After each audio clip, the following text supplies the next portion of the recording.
Internada a mãe que abandonou o filho em ponto de ônibus na Serra. A mulher teve um surto psicótico e foi encontrada pouco depois em Fundão. Mais uma denúncia contra o policial militar flagrado praticando atos obscenos na frente de uma escola em Vitória. A mãe de uma estudante de Colatina afirma que a menina teria sido abusada por ele. O caso dos irmãos mortos em Linhares. A polícia descartou a hipótese de acidente. A principal linha de investigação é de assassinato. Polícia faz operação em Jacaraípe, na Serra. A ação foi um pedido dos moradores diante dos índices de criminalidade na região. Acidente na BR-101 em Viana. Um caminhão capotou depois que o motorista perdeu o controle da direção. Gasolina sem impostos e por menos de R$ 2,00 o litro. O valor foi cobrado por um posto de combustíveis em Vitória. A ideia é chamar a atenção do consumidor para a carga tributária do país. E você está sem tempo para buscar qualificação profissional? Uma opção pode ser os cursos à distância. Um especialista dá dicas de como se organizar para se sair bem nos estudos. E no quadro Nutridicas, a Gabi vai mostrar os benefícios de uma das bebidas mais consumidas no Brasil, o café. Não saia daí, a gente volta rapidinho.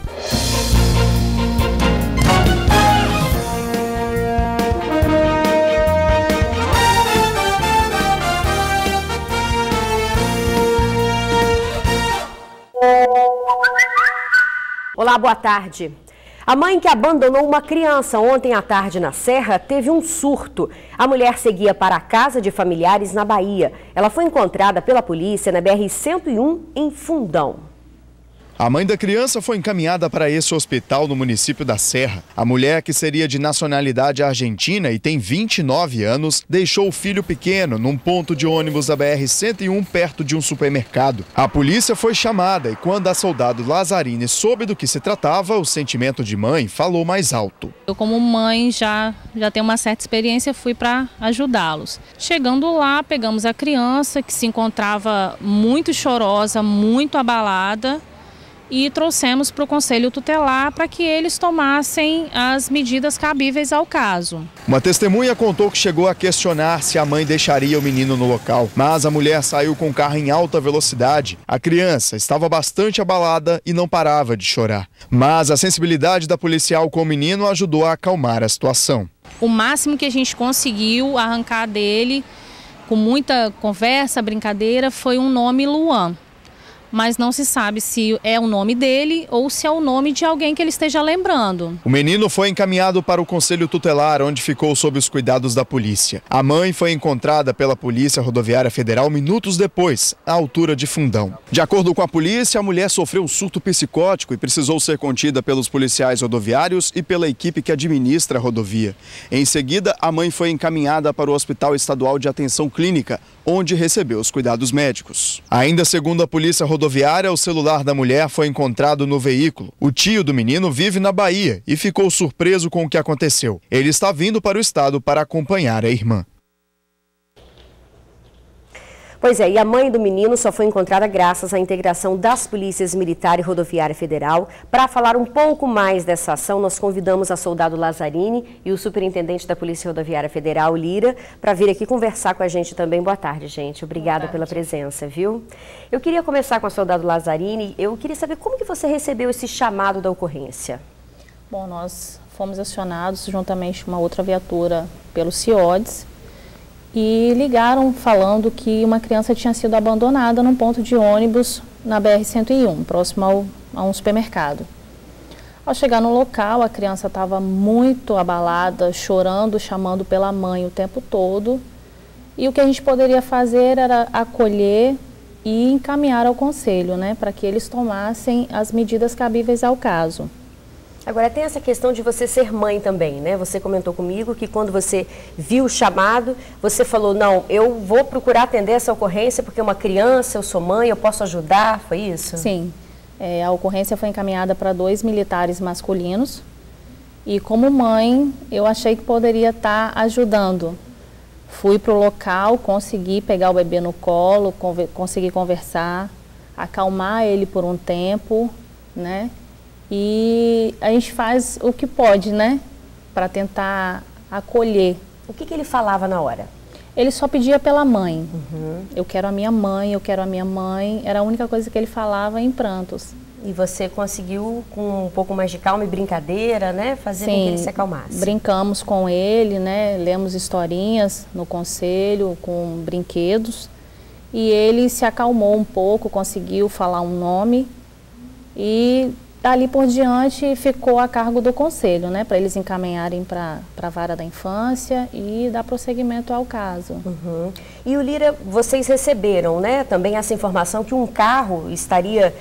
qual que foi a informação, então, que vocês receberam desse veículo? Primeiro nós recebemos a informação de que um veículo de cor vermelha, Fiat Uno, com um amassado na porta, era o veículo usado pela pessoa que tinha abandonado uma criança. Pouco depois nós recebemos a informação de que um veículo também vermelho estava parado no acostamento da rodovia com uma pessoa do sexo feminino desorientada, atravessando a via numa condição perigosa. A equipe foi para o local, juntamente com a concessionária, uma ambulância da ECO, e no local que nós identificamos, que era a mãe da criança abandonada.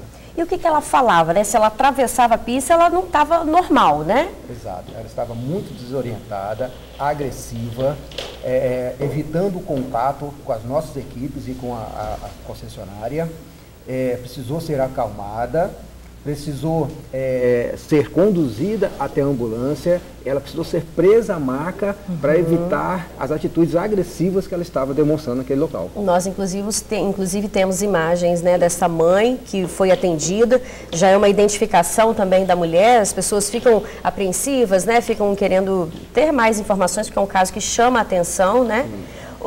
Aí ela foi conduzida, então, para um hospital específico que pudesse atender essa situação. Claro, ela deveria ser encaminhada ao DPJ, a Polícia Civil, mas pelo estado dela, ela precisou primeiro ir ao hospital, então ela ficou internada no hospital e só depois que ela será conduzida, então, ao DPJ.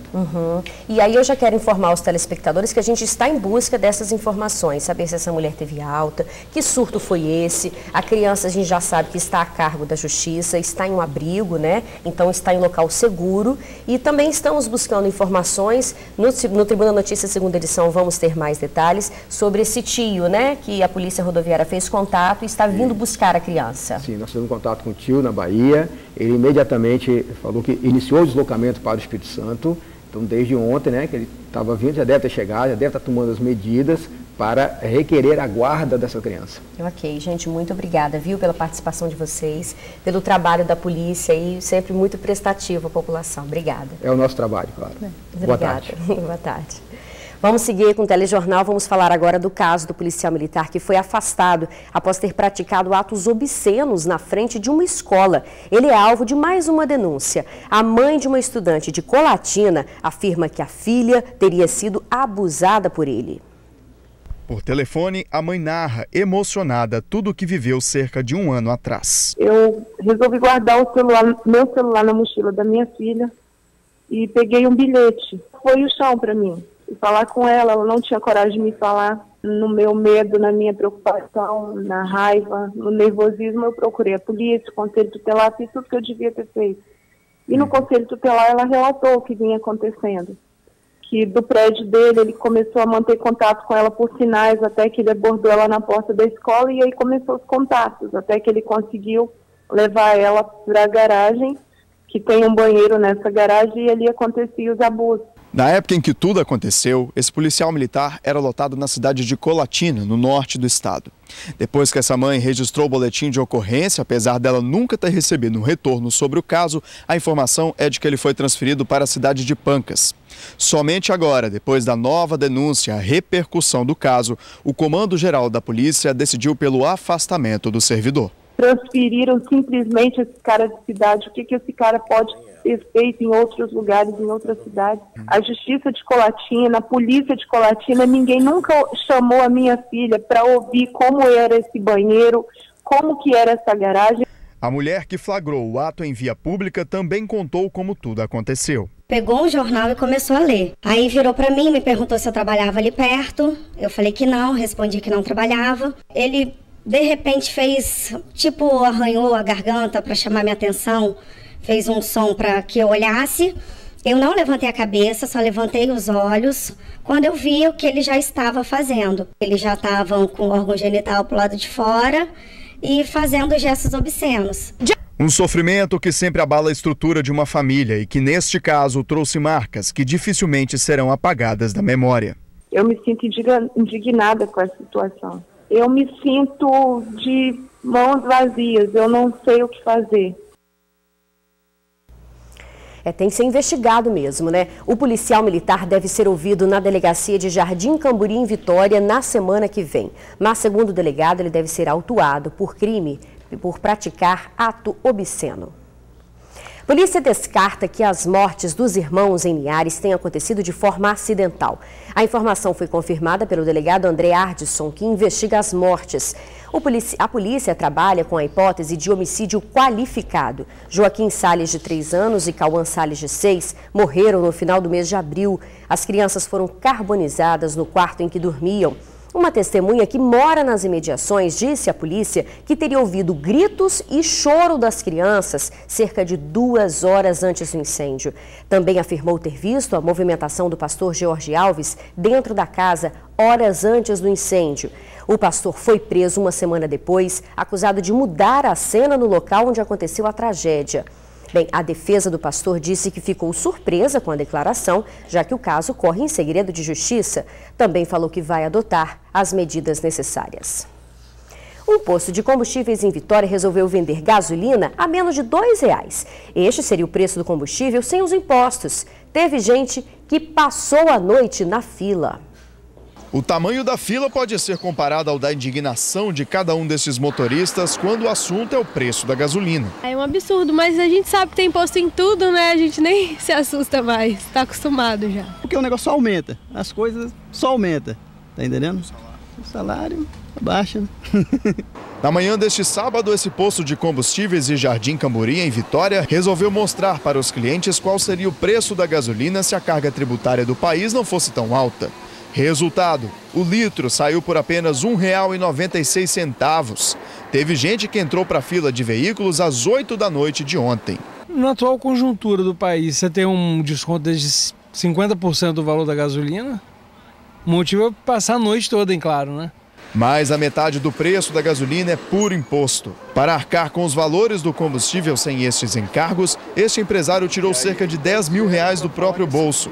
Esse dinheiro pagou pelos 4 mil litros disponibilizados aos 180 motoristas de carro e 64 motociclistas. A gente está indignado com essa quantidade de impostos que a gasolina vem recebendo, tributada. Estou criando esse protesto para a gente dar um basta para essas coisas.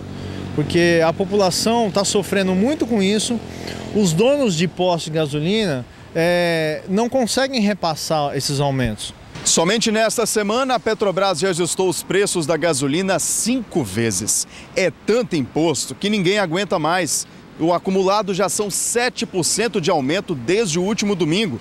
O último deles passou a valer neste sábado nas refinarias. Fica difícil manter um carro em movimento neste país, onde parece que os únicos que obtêm lucro são os bancos e o próprio governo. A gente precisa fazer alguma coisa e mostrar para o brasileiro o quanto ele paga. Todo mundo sabe que a gente paga muito, mas não sabe exatamente o quanto. Então esse tipo de ação é para tornar mais claro e trazer para a população esse tipo de problema e tornar mais palpável para ele entender de forma mais simples. Então hoje a gente faz ação aqui no posto, vendendo a gasolina, que é um produto que tem um impacto muito grande no cotidiano do brasileiro. Combustível garantido, mas bom seria se uma promoção dessas viesse todo dia. Hoje não é um dia tão feliz, não é uma ação para ser celebrada e comemorada.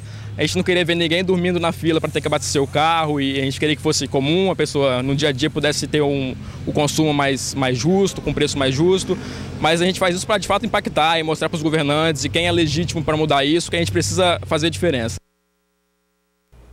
A carga tributária no país é muito alta, né? Olha, teve acidente hoje cedo em Viana, foi na BR-101. O caminhão capotou depois que o motorista perdeu o controle da direção. O veículo ficou atravessado na rodovia. A BR teve que ser totalmente interditada no trecho por quase 2 horas. O caminhoneiro ficou ferido e teve que ser socorrido para o Hospital São Lucas, em Vitória. O trânsito já está liberado agora no local. E teve operação da polícia ontem à noite na Serra. A ação aconteceu em Jacaraípe. A ação reuniu homens da Polícia Civil e Militar para realizar patrulhamento e abordagens a carros, motos e coletivos. No local, havia também a blitz da lei seca, em que os motoristas poderiam fazer o exame do bafômetro. A ação acontece diariamente em todo o estado. Nessa sexta-feira, Jacaraípe foi o município escolhido para receber a chamada saturação de patrulhamento e abordagem. De acordo com o secretário de Estado da Segurança Pública, Nilton Rodrigues, os policiais estiveram no local devido aos altos índices de criminalidade. Nós temos o nosso mapa do crime, né? E nós focamos justamente nos locais que mais precisam. Por isso estamos aqui em Jacaraípe. Essas ações elas visam tentar identificar indivíduos que possam estar praticando crimes nessas regiões de tráfico de droga, de crimes contra o patrimônio e de homicídio. Isso faz com que a Polícia Civil diminua o trabalho, que reconheça os bandidos, os milhares que estão aqui atuando. 92 policiais estiveram distribuídos em 11 pontos específicos para realizarem as abordagens. De acordo com o comandante-geral da Polícia Militar, o coronel Alexandre Ramalho, a presença da polícia no município foi um pedido da própria população. Estamos distribuídos hoje em pontos de bloqueios, com vista à abordagem a coletivos, veículos, muitas motos já recolhidas, vários pontos para otimizar essas abordagens. Na correria do dia a dia, muitas vezes falta tempo até mesmo para investir na carreira e buscar qualificação profissional, não é mesmo? Fazer um curso à distância, muitas vezes, pode ser a solução. Basta abrir o computador para a aula começar. Em qualquer lugar, a qualquer hora, Andressa consegue garantir o estudo do dia. Ela, que tem a rotina agitada, optou por cursos online pela praticidade. Eu tenho um tempo muito curto e essa ferramenta do curso online veio para me ajudar, para me auxiliar muito, porque os horários que eu tenho disponíveis, que são pouco, durante a madrugada, durante a noite, depois que eu chego da faculdade, é o horário que eu tenho para fazer os meus cursos. Pesquisas apontam que em 5 anos, o curso online será mais procurado e utilizado do que o curso presencial. Na maioria das vezes, quem procura pelo curso à distância tem entre 30 e 40 anos, trabalha fora e opta por estudar em casa à noite. São hoje os maiores consumidores desse tipo de ensino. Por quê? Porque justamente lhe falta tempo, é aquela dupla jornada, é a tripla jornada muitas vezes de uma mãe. Então, quando você tem a oportunidade de se capacitar aonde quer que você estiver, no tempo que você tem disponível, isso facilita muito. E se por um lado tem quem procure essa opção de estudo, do outro, tem gente investindo em oferecer esse tipo de serviço. Marcela Rodrigues é dermatofuncional e foi motivada pela grande procura a dar cursos à distância. A maior motivação foi a grande procura de profissionais em outros estados e também de profissionais brasileiros fora do país. Eles entravam em contato através das redes sociais, querendo aprender a metodologia, mas fazendo conta de qual seria o investimento para vir dos Estados Unidos, vir do Paraguai, aqui para o Espírito Santo, para ter acesso a esse conhecimento. Então, o maior motivador foi realmente vencer a barreira geográfica, né?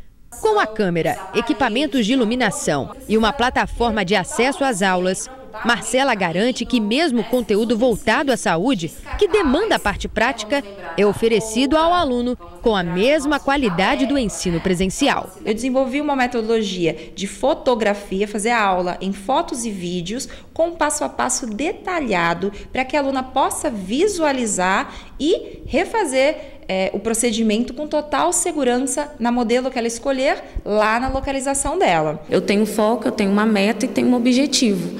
Então, para isso, eu tenho que começar tendo o meu comprometimento. E é isso que eu faço com a questão dos cursos online. É por isso que eu tenho um retorno muito bacana, muito legal com relação a essa questão dos cursos online.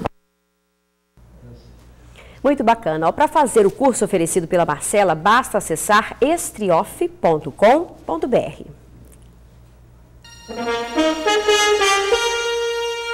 Sábado, 19 de maio de 2018, vamos aos destaques do jornal A Tribuna.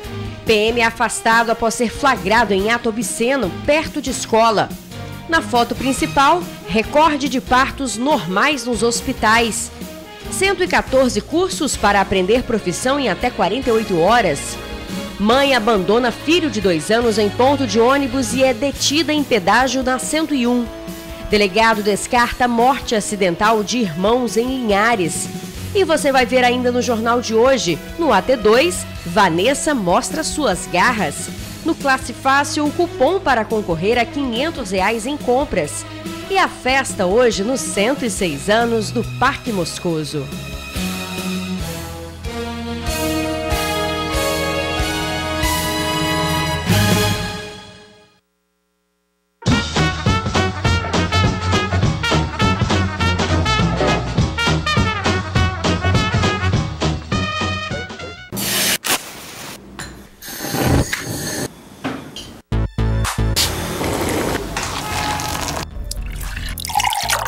E hoje nós vamos falar sobre os benefícios do café, um assunto que eu adoro.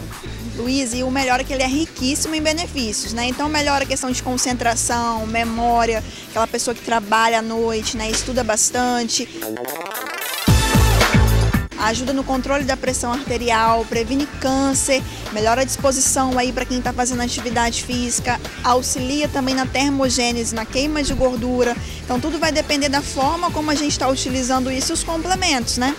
Agora sim, existe um mínimo por dia? Porque eu, por exemplo, eu tomo de manhã, de tarde, de noite, então vai.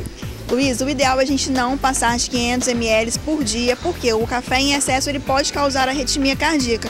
Então aquelas pessoas que têm uma sensibilidade maior à cafeína têm que tomar cuidado com o seu excesso. Agora, eu, por exemplo, eu posso tomar café à noite que não me causa nada. Por que a maioria das pessoas não conseguem tomar o café à noite porque perdem sono? Porque o café ele é estimulante, a cafeína é estimulante, né? Então as pessoas que têm uma sensibilidade maior à cafeína, elas vão sim ter esse efeito, né, de mais energia, de mais disposição e aí vai atrapalhar o sono. Aquelas pessoas que não têm tanta sensibilidade já conseguem tomar ele na parte da noite e acaba até relaxando com o cafezinho, né? Então isso vai depender muito de pessoa para pessoa, cada um tem que provar e ver como é que vai reagir. Outra dúvida, existe o café em pó? O café solúvel, o café em grão, o café em cápsula, várias formas. Existe a melhor forma de consumir? Luísa, sempre aquele onde a gente encontra o grãozinho in natura, sem adição de açúcar, sem adição de conservante e com o mínimo, né, de aditivos químicos possível. Então, na hora que a gente for comprar o nosso café, sugestão básica, leitura de rótulos, a gente tem que ir lá na listinha de ingredientes e café tem que ser café somente, né? Não tem que ter aquele monte de ingredientes. Agora, desses tipos que eu citei, existe algum que a gente tem que passar longe? Luiz, o café solúvel e o café em cápsula, o que a gente mais tem que tomar cuidado, porque normalmente eles têm adição de açúcar, inclusive 2, 3 tipos de açúcar ali na composição. Então é um cafezinho que a gente tem que tomar o cuidado de estar consumindo ele diariamente, várias vezes ao dia, não pelo o café, mas pela adição do açúcar que tem ali, que acaba sendo em excesso, né? E aí pode levar ao ganho de peso, pode levar ao diabetes tipo 2, pode agravar o diabetes tipo 1. Então, na verdade, não existe um que é ruim, que é o vilão, não. É só observar mesmo a composição. Isso aí, sempre leitura de rótulos e a gente pode e deve fazer uso do cafezinho diariamente, né? Sempre na porçãozinha aí de 200 ml. A gente pode consumir no café da manhã, lanche da tarde, após o almoço, do jeito que você achar melhor. Bom, gente, então é isso. A gente vai ficando por aqui. Lembrando que na semana que vem tem mais NutriDicas e a gente conta sempre com a sua participação. É isso mesmo. E mande as suas dúvidas, sugestões, me achando nas redes sociais. Tanto no Facebook quanto no Instagram é só digitar NutriDicas com Gabi e até sábado que vem.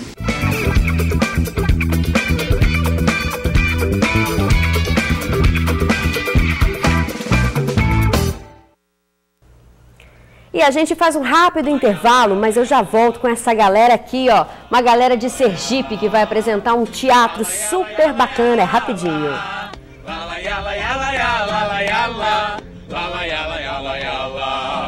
E hoje tem teatro no centro de Vitória. Quem se apresenta é o grupo Boca de Cena, que vem do Sergipe. O repórter Fábio Melo está com o grupo e traz todos os detalhes ao vivo. Boa tarde, Fábio. É isso aí, Isabela. Este sabadão rolando e a gente aqui na Enseada do Suá. Sábado é dia de descansar, é sim, mas é dia também de ir ao teatro, buscar alguma coisa diferente para fazer em família. E é por isso que a gente está aqui, ó, agora, conversando com o grupo Boca de Sena. Eles que vieram lá de Sergipe, vieram aqui para Vitória, primeira vez na capital, e vão se apresentar hoje no fim da tarde. Eu converso agora com o Rogério Alves, né, Rogério? Rogério, vim de Sergipe para cá. É a primeira vez na capital capixaba? Primeiro, boa tarde, Vitória do Espírito Santo. É a primeira vez. Grande energia, grande emoção estar aqui através do projeto incrível chamado Palco Giratório, através de uma seleção nacional. O grupo Boca de Sena está circulando o Brasil, começou em março, então a oportunidade agora desse encontro entre a gente e Vitória do Espírito Santo é hoje, às 17h30, na Rua 7, através do projeto incrível chamado Palco Giratório. Palco Giratório, vamos explicar melhor o que é o Palco Giratório. Vocês participaram lá na Universidade de Sergipe de um processo seletivo. Vocês são um grupo de teatro lá da cidade, dentro da universidade esse grupo se fomenta ali, cresce, faz as peças, e aí agora vocês participaram desse projeto. Como que é essa seleção? Como é que aconteceu? Então essa seleção ela acontece através de um olhar do curador de cada SESC, no nosso caso do SESC de Sergipe, com o André Santana, e ele indicando o projeto, no caso o espetáculo Os Cavaleiros da Triste Figura, inspirado em Dom Quixote de La Mancha, passou por esse processo seletivo, que é um processo a nível nacional.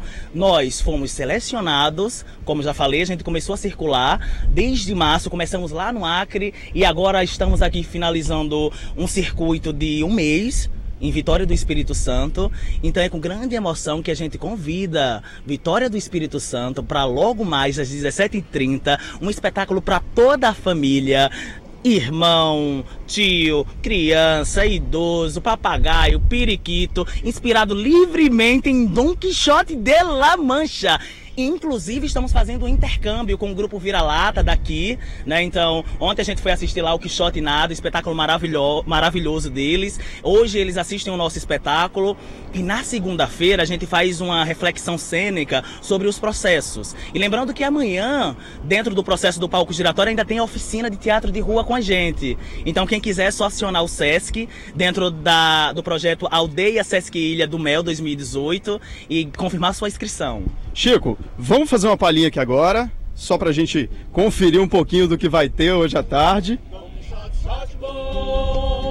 Sancho Panza amarrado na cachaça, batucando na zabumba pro batalhão. Dom Quixote, shot bom, Sancho Panza agarrado numa moça, rodeando o salão, pé no chão, pé no chão.